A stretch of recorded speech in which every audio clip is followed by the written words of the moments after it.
사도신경으로 신앙을 고백하십시다. 전능하사 천지를 만드신 하나님 아버지를 내가 믿사오며 그 아들 우리 주 예수 그리스도를 믿사오니 이는 성령으로 잉태하사 동정녀 마리아에게 나시고 본디오 빌라도에게 고난을 받으사 십자가에 못 박혀 죽으시고 장사한 지 사흘 만에 죽은 자 가운데서 다시 살아나시며 하늘에 오르사 전능하신 하나님 우편에 앉아 계시다가 저리로서 산자와 죽은 자를 심판하러 오시리라. 성령을 믿사오며 거룩한 공예와 성도가 서로 교통하는 것과 죄를 사하여 주시는 것과 몸이 다시 사는 것과 영원히 사는 것을 믿사옵나이다. 아멘.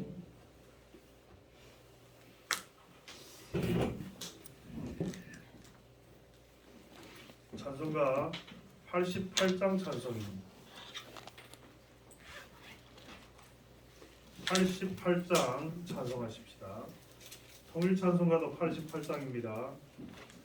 내 진정 사모하는 친구가 되시는 구주 예수님은 아름다워라.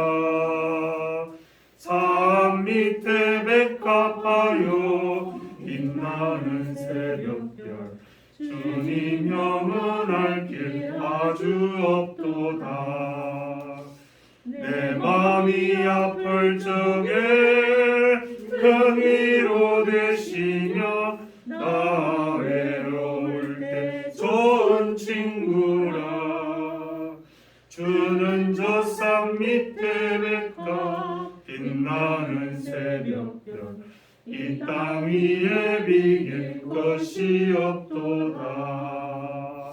내 맘의 모든 염려 이 세상 고락감 주님 항상 같이 알려주시고 시험을 당할 때에 악마의 개교를 적시 물리치사 나를 지키네.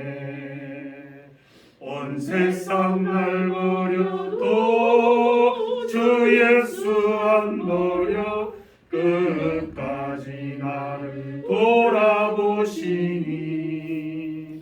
주는 저 산 밑에 백합 빛나는 새벽별 이 땅 위에 비길 것이 없도다. 내 마음을 다하여서 주님을 따르며 길이 나를 사랑하리니. 물불이 두렵지 않고 잠금도 겁없네. 주는 높은 산성 내 방패시라. 내 영혼 먹이시는 은혜 누리고 나 친히 주를 뵙기 원하네. 주는 저 산 밑에 백합 빛나는 새벽별 이 땅 위에 비길 것이 없도다.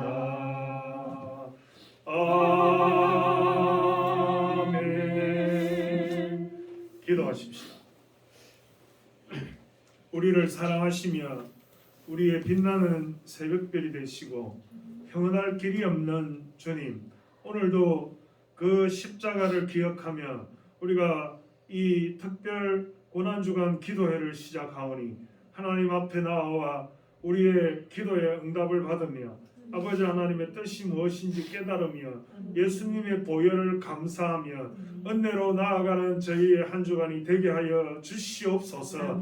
아버지 하나님, 세상을 살면서 우리도 여러 가지 고난을 당할 터인데 주님의 그 고난을 기억하면서 고난이 결코 헛되지 않다는 사실을 깨달아 알게 하시고 고난을 통해서 별과 같이 빛나는 아름다운 보석 같은 신앙의 체험을 할 수 있도록 주여 도와주시고 그 고난으로 말미암아 우리의 믿음이 성숙되고 하나님이 기뻐하시는 자리에 이를 수 있는 우리가 다 되게 하여 주옵소서. 아버지 하나님, 우리의 생사복을 주장하시는 분이 하나님이신 줄 저희들이 확신하오니 하나님 이 시간에도 우리의 기도를 들으시고 우리의 고난의 길을 아버지 하나님 형통하게 하시며 이 시간에도 주님 바라보고 사는 우리가 다 되게 하여 주시옵소서. 오늘도 아버지 하나님 이 새벽에 기도를 시작하는 주의 종들을 기억하시고 우리가 아버지 하나님 닷새 동안 이 특별 새벽 기도에 빠짐없이 나와서 하나님 앞에 목적하고 지정한 바 있는 모든 문제를 해결하고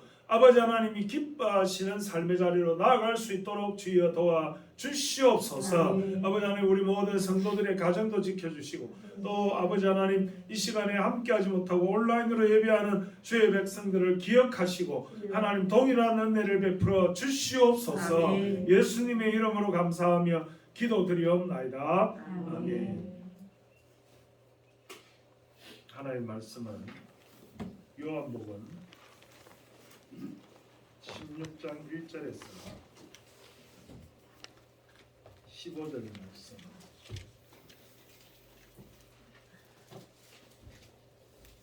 한 절씩 교독하시겠습니다.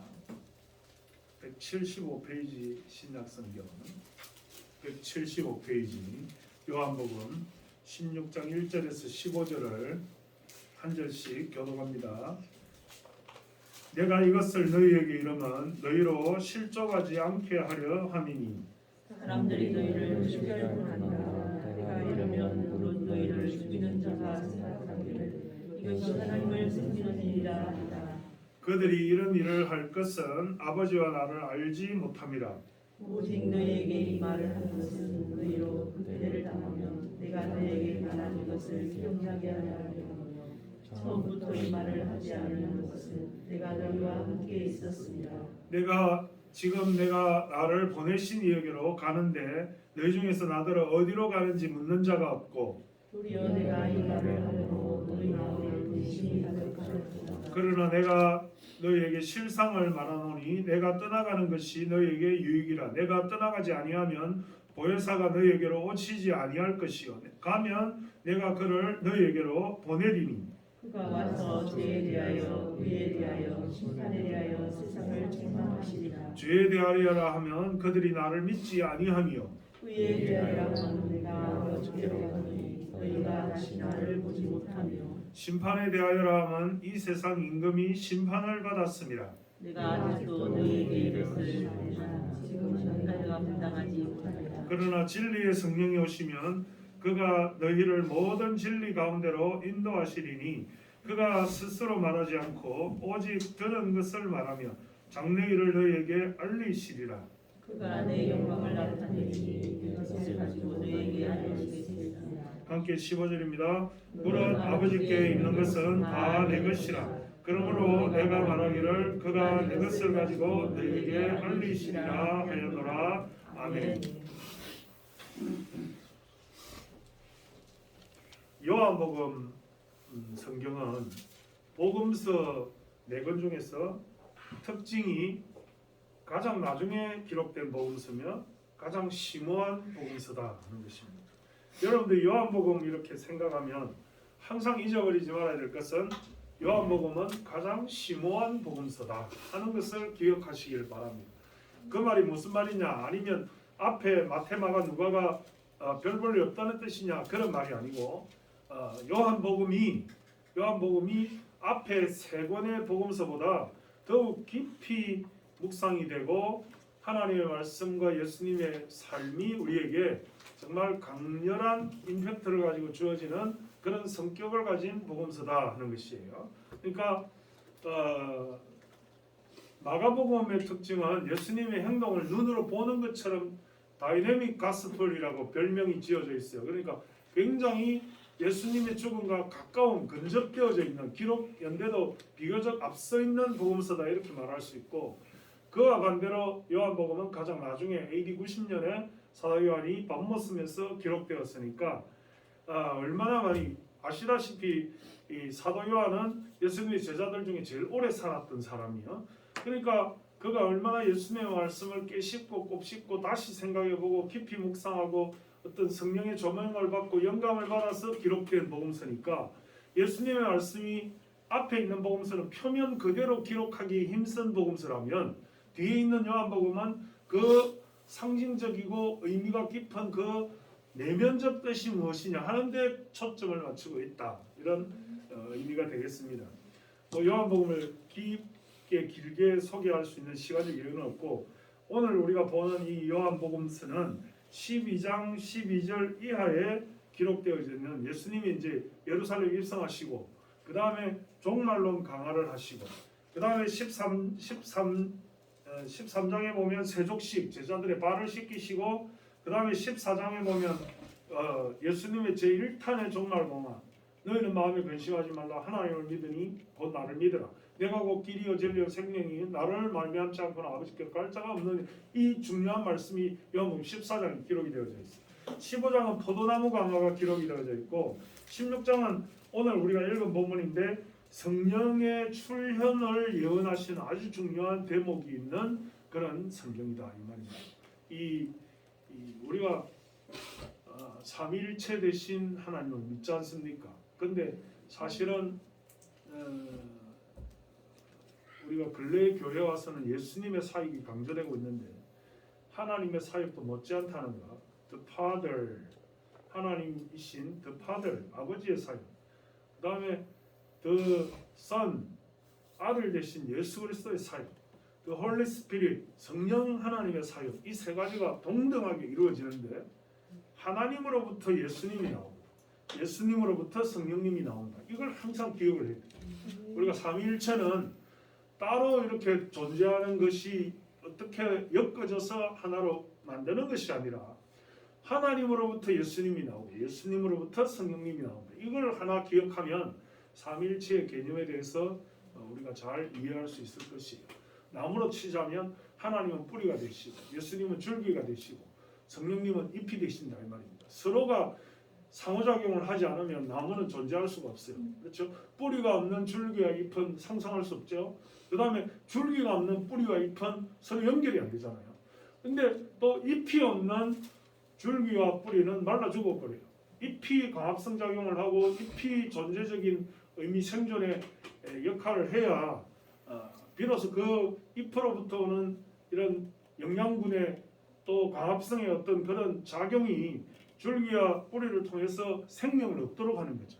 그러니까 세 개 중에 하나가 없어도 안 되고 세 개가 다 존재해야만 온전한 삼위일체 하나님의 사역이 우리에게 이루어진다 하는 것을 기억해야 된다는 것입니다.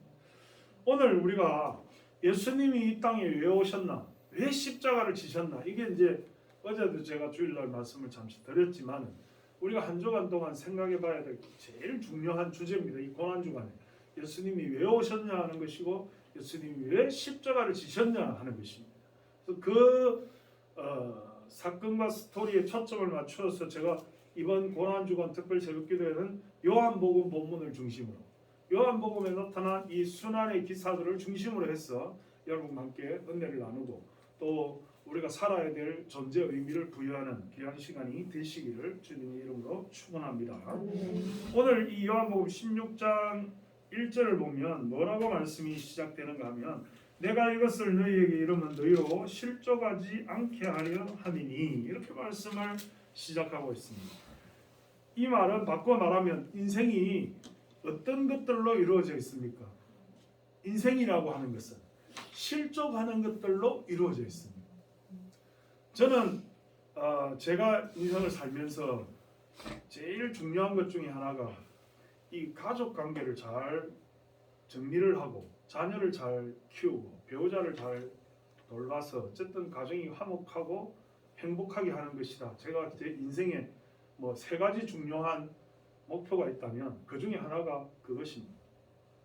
그런데 요즘 와서 제가 드는 생각이 말이죠. 제 아이들이 아시다시피 다 거의 25 이상 30 거의 됐습니다. 벌써 그렇게 인생이.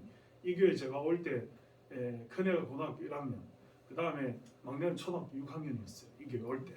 그런데 벌써 시간이 지나서 애들이 다 대학을 거의 졸업하고 대학원도 졸업하고 그렇게 되었습니다. 남들이 표면적으로 밖에서 볼 때는 아 목사님 우리 노회 목사님 다른 목사님들 그래요. 자식 농사 잘 지었고 잘 양육했습니다. 이렇게 합니다. 뭐 겉으로 보면 아이들이 3명이 다 인서울에 있는 대학을 졸업하고 또 자기 전공을 따라서 이렇게 뭐 우리나라 최고의 학부에 공부를 하면서 또 뭐 장학금을 받고 미국에 유학까지 하게 되는 그런 과정이 있으니까 그렇게 보일지 모릅니다만 저는 마음속으로 항상 제가 부족하고 또 잘못하고 실패했다. 늘 그렇게 생각합니다. 다시 양육할 수 있는 기회가 있으면 더 훨씬 잘할 수 있지 않을까. 그런 생각이 너무너무 매일매일 드는 거예요. 아, 이런 부분에서 내가 부족했다. 이렇게 사랑을 좀 베풀어주고 뭐 TV에 뭐 그렇게 뭐 언영인가 누구 이렇게 막 그분이 나와서 이야기할 때도 그런 생각이 들고 또 뭐 이렇게 기사들 교육에 대한 것이나 이런 것들을 볼 때도 그런 생각이 드는데 하여튼 저의 자녀 교육은 실패한 교육이다. 또 제가 생각할 때 너무나 유감이 많다. 이런 생각을 합니다. 그러니까 그게 뭐냐면 오늘 본문이 말하는 대로 실족하는 삶을 살았다 이겁니다. 제가 뭐 부모님한테 효도를 했냐, 배우자한테 좋은 남편이 됐냐, 아이들에게 좋은 아빠가 됐냐 하는 이 3가지 관점에서 저는 다 실패다 이 말입니다. 또 한 가지 제가 중요하게 생각하는 하나님 앞에 충성된 사역자가 되었느냐, 그것도 사실은 실패다 이렇게 생각을 합니다. 부족한 게 더 많다. 드러내고 자랑스럽게 말할 만한 게 아무것도 없어요. 여러분 인생을 여러분 스스로가 어떻게 평가하시는지 모르겠지만 좀 자신감을 가지고 좀 잘한 부분은 좀 인정을 하고 또 서로 이렇게 자존감이 있어야 될 줄로 믿습니다만 사실 인생을 면밀하게 분석해 보면 실패의 연속이다 이렇게 말할 수 있다는 이 말씀을 통해서 내가 너희에게 이것을 이루면 너희로 실족하지 않게 하려 함이 예수님이 우리에게 오신 것은 우리로 하여금 실족하지 않게 하기 위해서 예수님이 십자가를 지신 이유는 우리로 하여금 실족하지 않게 하기 위해서 실족하는 것의 연속인 인생을 벗어나게 하기 위해서 그렇게 예수님이 오시고 그렇게 이 말씀이 기록되고 그렇게 우리에게 당부를 하고 있다고 지금도. 그러니까 제가 생각하는 교훈은 뭐냐면 지금 제가 과거에 대해서 내가 자녀 교육을 실패하고 또 제가 배우자에 대해서 실패하고 제가 부모님에게 효도에 대해서 실패했다 좋다 이겁니다. 지금부터라도 실족하지 않도록 지금부터라도 우리가 할 수 있는 실수들이 너무나 많습니다. 세상을 살면서 오늘 당장도 그렇습니다. 사람 만날 때 결정하는 것도 그렇고 내가 돈을 지출하고 미래 계획 세우는 것도 그렇습니다. 실족할 가능성이 굉장히 많아요. 굉장히 많습니다. 실족하지 않으려면 어떻게 해야 되느냐 하면 사람들이 너희를 출교할 뿐 아니라 때가 이르면 물은 너희를 죽이는 자가 생각하기를 이것이 하나님을 섬기는 일이라 하리라. 2가지 관점에서 생각할 수 있어요. 하나는 핍박이 심해진다 이겁니다. 핍박이 엄청 살아갈수록 핍박이 심해진다. 예수 믿는 것에 대해서 핍박이 심하고 네가 왜 그렇게 사느냐라고 핍박한다 이겁니다. 그게 굉장히 가슴이 아파요.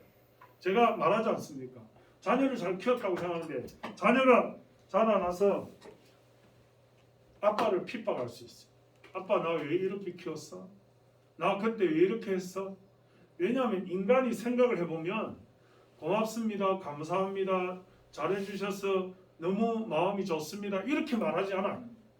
아이들이 철이 들고 또 점점 더 커가고 어른이 될수록 부모에게 뭐 학대를 받았네, 뭐 어릴 때 무슨 뭐 교육을 잘못 받았네, 뭐 그때 돈으로 이렇게 할 수 있는데 왜 돈을 안 주셨네.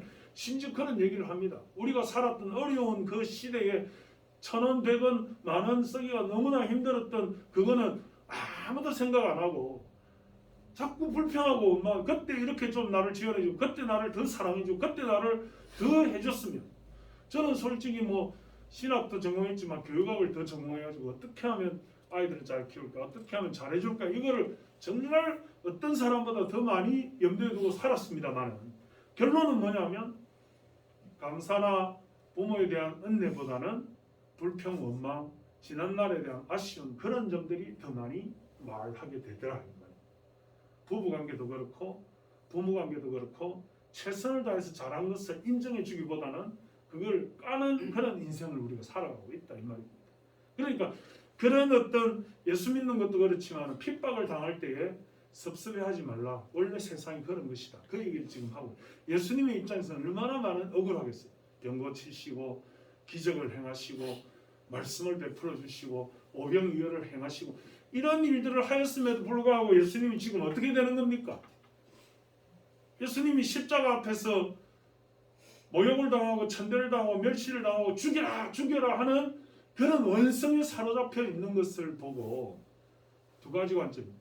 당하는 사람 입장에서는 놀라지 마라. 그게 당연한 거다. 이거고 하는 사람의 입장에서는 자기들은 충성을 다해서 하나님을 섬긴다고 생각하고 한다 이 말입니다. 그 나쁘게 하고 사람을 파도하고 매장시키고 사람들을 이렇게 공멸에 빠지게 하는 그런 그것이 자기의 의에 자기의 믿음에 자기의 어떤 충성에 못 이겨서 한다 이렇게 생각한다 이겁니다. 그 기가 막히는 거죠. 자기들이 나쁜 짓을 하고 있다 이렇게 생각하는 나쁜 사람은 별로 없다는 겁니다. 신앙적으로 볼 때는. 그런데 항상 좋은 것이 돌아오는 것이 아니다. 이러니까 기가 막히는 것이죠. 자, 설교가 잘못하면 길어지는데 제가 마무리를 잘 하도록 하겠습니다. 그래서 이런 일들 때문에 6절에 보면 도리어 내가 이 말을 함으로 너희 마음에 근심이 가득하였더라. 그래서 제가 요한복음에서 가장 인상 깊게 보는 구절 중에 하나가 요한복음 14장입니다. 너희는 마음에 근심하지 말라. 하나님을 믿으니 또 나를 믿으라. 우리가 그것을 인생의 슬로건으로 그것을 신앙의 최고봉으로 삼을만 합니다. 그래서 매일 아침에 일어나서 암송해야 될 말씀 중에 너희는 마음에 근심하지 말라. 하나님을 믿으니 또 나를 믿으라. 이거 10번 암송하면 여러분 인생이 굉장히 좋아져요. 굉장히 믿음이 성숙됩니다. 너희는 마음에 근심하지 말라. 하나님을 믿으니 또 나를 믿으라. 한번 따라해 보십시다. 시간이 없지만 너희는 마음에 근심하지 말라. 하나님을 믿으니 또 나를 믿으라. 왜 그랬겠어요? 왜 그랬겠어요? 제가 몇 번이나 물어보지 않아요? 왜 예수님이 너희는 마음에 근심하지 말라. 하나님을 믿으니 또 나를 믿으라. 왜 그랬겠어요? 답이 뭡니까? 내가 너희를 위하여 뭘 예비하러 간다? 내가 너희를 위하여 처소를 예비하러 간다. 아버지 집에 거할 곳이 많도다. 다시 말하면 인생의 제일 큰 근심은 죽는 거예요. 죽는 거예요. 아프든지 병들든지 뭐 어쨌든지 사고가 나든지 죽음의 직면에 있으면 사람이 벌벌 떨어요. 돈도 소용이 없고 자식도 소용이 없고 아무것도 대비하기 무효해요. 죽는다 그러면. 그런데 그 죽음의 근심을 하라 말입니까? 하지 말라 말입니까? 하지 말라. 너희는 마음에 근심하지 말라는 것은 사소하게 오늘의 근심부터 시작해서 물질 걱정, 자녀 걱정, 미래 걱정, 노후 걱정, 죽음의 걱정을 하지 말라 이 말입니다. 그게 예수님의 복음이에요. 그게 너희는 마음에 근심하지 말라.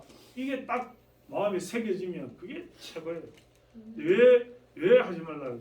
내가 너희를 위하여 처소를 예비하러 가나니 내 아버지 집에 거할 곳이 많도다. 한번 따라해 보십시다. 내 아버지 집에 거할 곳이 많도다. 죽음으로 끝나는 게 아니고 천국 간다 이 말입니다. 내 아버지 집에 거할 곳이 많도다. 천국 간다 이 말입니다. 내가 너희를 위하여 처소를 예비하러. 오늘도 16장에도 그렇지만 내가 죽어서 십자가를 지고 아버지께로 가는 것이 너희에게는 유익이라. 왜? 성령을 보내어 주시고, 왜? 천국을 예비하러 가시고, 왜? 하나님 앞에 거할 곳이 많은 그래서 내가 곧 길이요 진리요 생명이니 나로 말미암지 않고는 내 아버지께로 갈 자가 없다. 이게 근심을 해결하는 유일한 예수님의 그 설명이다 이 말입니다. 나로 말미암지 않고는 아버지께로 갈 자. 내가 곧 길이요 진리요 생명이다 말이지. 더 이상 뭐가 필요하냐 말이지. 더 이상 그것을 오늘 예수님이 이 종말 강화에서 예수님의 마지막 지금 16장이 최후의 예수님의 마지막 말씀인데 이 말씀에서 보여주고 있다는 것입니다. 그리고 내가 너희에게 실상을 말하노니 내가 떠나가는 것이 너희에게 유익이라 했고 내가 떠나가지 아니하면 보혜사가 너희에게 오시지 아니할 것이요 가면 내가 그를 너희에게로 보내리니 그가 와서 죄에 대하여 의에 대하여 심판에 대하여 세상을 책망하시리라 했습니다. 죄에 대하여 의에 대하여 심판에 대하여 성령님이 오셔서 우리를 이끌어 가시는 교훈 중에 중요한 베스트 이슈 세 가지가 죄에 대하여 의에 대하여 심판에 대하여. 우리가 앞으로 생각해야 될 것은 뒤를 생각하지 말고 우리에게 남은 일이 뭐냐면 죄에 대하여 의에 대하여 심판에 대하여 생각해야 됩니다. 죄가 있으면 그 죄는 예수님을 믿지 아니하는 것이기 때문에 의심과 근심이 뭡니까?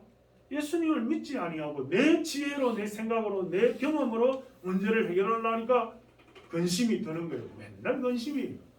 저도 근심이 정말 많은 사람 중에 한 사람. 잠을 못 잡니다. 근심 때문에. 저 부속 건물을 어떻게 할까? 어떻게 지을까? 교회를 어떻게 할까? 우리가 지금 사람들의 관계 안 나오는 성도들을 어떻게 할까? 이 얼마나 많은 근심이에요. 근데 그 근심을 그런 근심하고 염려하고 이런 죄를 고민하는 이런 것들을 사실은 예수 그리스도 보혈로 씻어요. 믿음으로 해결해. 그러는 수밖에 없다고. 인간으로는 안 된다 이 말입니다. 그리고 의에 대해서 올바르게 사는 게 뭘까? 올바르게 사는 게 뭘까? 예수님 앞에 거룩하게 사는 게 뭘까? 이거 고민해. 그리고 심판에 대해서 종말에 있을 심판에 대해서 우리가 어떻게 할 것이냐? 이게 성령님을 통해서 우리가 해답을 얻어야 될 가장 중요한 인생의 세 가지 국면이다. 베스트 이슈다. 이렇게. 여러분 돈을 얼마나 벌 것인가, 노후 대책을 어떻게 세울 것인가, 자녀들이 어떻게 될 것인가 너무 염려하지 마세요. 자녀들의 인생은 하나님께서 그들에게 책임지는 거예요. 네. 우리 대한민국이 제일 세계에서 잘못된 것 중에 하나가 뭐냐면 부모가 자녀를 자기의 소유물로 생각하는 거예요. 그래서 요즘 최근에 보도에 나오지만 어머니가 생활고에 취하니까 자기 아이들 둘이를 먼저 죽여버려요. 세상에 그런 일이 어딨냐. 우리나라에만 있는 일이에요. 외국에 나가면 다 아이들의 인격을 존중하고 그들의 인권을 유린하지 않습니다. 자녀가 내게 아니에요. 하나님께 맡겨 그들의 인격을 하나님께 맡겨. 잘 되든 못되든 흥하든 망하든 자녀들의 삶은 자녀들과 하나님 사이의 문제지 내가 그거를 생명을 빼앗아가고 내가 그것을 이래라 저래라 한다고 될 일이 아니다 이 말이에요. 자녀들을 맡겨 하나님께. 사랑하는 성도 여러분, 우리가 이런 일들을 여러분들이 근심하는 물질적 일, 미래에 될 노후의 일, 자녀의 일 모두 다 하나님 손에 맡기고 우리의 제 문제를 해결하기 힘쓰고 여러분 죄들이 많아요. 사실은 돌아보면 해결해야 씻어야 돼. 그리고 의롭게 살려고 노력하고 심판을 대비하면 성공적인 삶을 살 수 있어요. 저도 아까도 말했지만 제가 자녀들에게 좋은 부모가 아니고 아빠가 아니고 부모에게도 좋은 자식이 아니고 배우자에게 좋은 남편이 아닌 거 다 포기해야 돼. 그거 더 잘하려고 하면 잘하려고 할수록 실수하게 돼. 그냥 하나님께 내려놓고 나는 이런 사람이야 어쩔 수 없어 이러고 내가 잘못한 것만 회개하고 내가 잘하려고 애를 쓰고 심판에만 대비한다면 나는 좋은 사람이 될 수 있어요. 믿습니까? 네, 우리가 그렇게 살아요. 너무 세상의 짐을 너무 걸머지고 다 잘하려고 하면 안 된다 이 말입니다.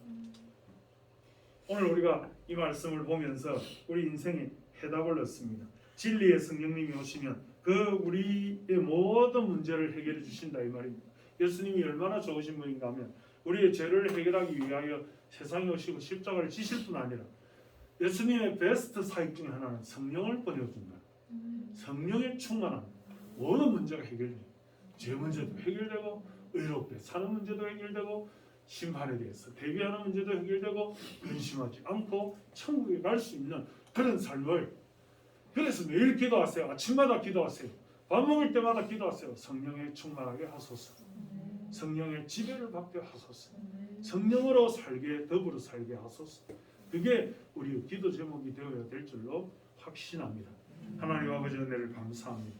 오늘도 첫날 우리가 예수님의 종말 강화를 보면서 어떻게 살아야 될지를 어떻게 성령에 충만해야 될지를 말씀을 통해서 확신합니다. 아버지 하나님께서 우리를 도와주옵소서. 성령에 충만하여 살게 하여 주시옵소서. 모든 문제가 해결되고 너희는 마음에 근심하지 말라. 하나님을 믿으니 또 나를 믿으라. 그렇지 않으면 너희가 일렀으니 내가 너희를 위하여 첫 소를 예비하러 가는 그렇게 주님 우리에게 말씀하신 대로 믿음으로 살게 하는 우리 모두의 인생이 되도록 새롭게 태어나도록 주님 도와주시옵소서. 예수님의 이름으로 감사하며 기도드리옵나이다. 지금은 우리 구주 예수 그리스도의 은혜와 하나님 아버지의 크신 사랑과 성령님의 위로교통 강화 감동하심이 오늘도 요한복음에 나타난 예수님의 마지막 말씀을 듣고 그 말씀대로 살아가기로 다짐하는 주의 백성들 위해 지금부터 영원토록 함께 있을지어다.